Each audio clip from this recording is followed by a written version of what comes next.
on to a very important feature of the Humanitas program today. Very recently, the Cabinet of Ministers in Sri Lanka gave the approval for the Animal Welfare Bill to go into the Parliament. It might be important for us to have a small discussion about the Animal Welfare Bill of Sri Lanka. To do that, here is me in conversation with veterinary surgeon and attorney at law, Dr. Chamari Kannangara, who works for the Ministry of Livestock, talking to me about the Animal Welfare Bill of Sri Lanka.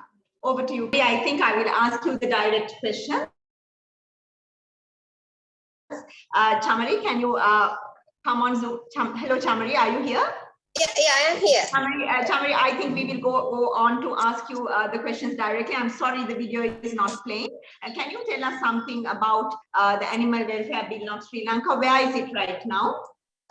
Actually, the Animal Welfare Bill, the newly introduced Animal Welfare Bill, it has been passed by the Cabinet of Ministers. And next step is to gazette the Animal Welfare Bill. And next, it will go to the Parliament. Once it gets passed by the Parliament, it becomes a law in Sri Lanka. That is the current situation of the new bill. Chamari, what are currently available animal welfare laws in Sri Lanka? What is it based on? The currently available animal law is very old one. It is more than 100 years old. It is enacted in 1907. That is Cruelty to Animals Ordinance. So that is the law applicable at the moment. A very old one. Why did it take 100 years for Sri Lanka to come with the animal welfare bill? Isn't it too long for us to wait for such a bill? Yes, yes, I also agree with it took long time to enact a new animal welfare bill. But since actually this new animal welfare bill, we started drafting it more than 10 years. So when you are drafting a new bill, which is very sensitive, that is, it is applicable not only for animals and animal welfare organizations, but also it applies to the industry, the livestock industry, especially poultry and dairy industries.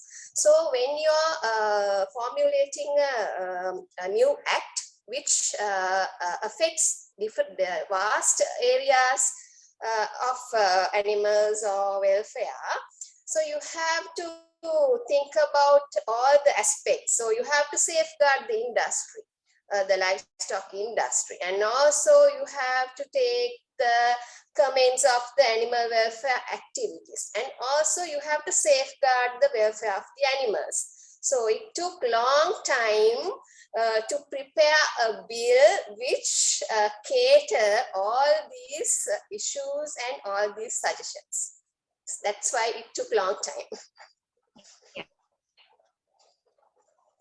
Chamari, does the animal welfare bill, which is to go into Parliament of Sri Lanka to be passed, does that have any reference to animals used in science and in research?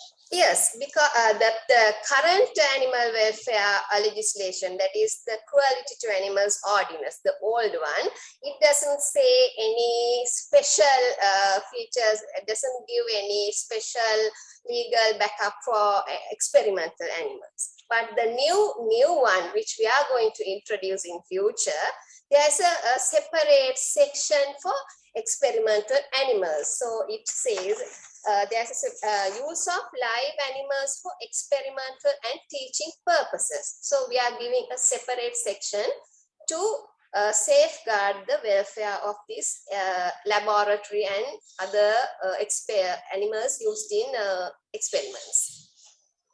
Thank you, Chamari. We are going to come back to you with questions about the animal welfare bill. Thank you very much for joining us at Humanitas. Please stay.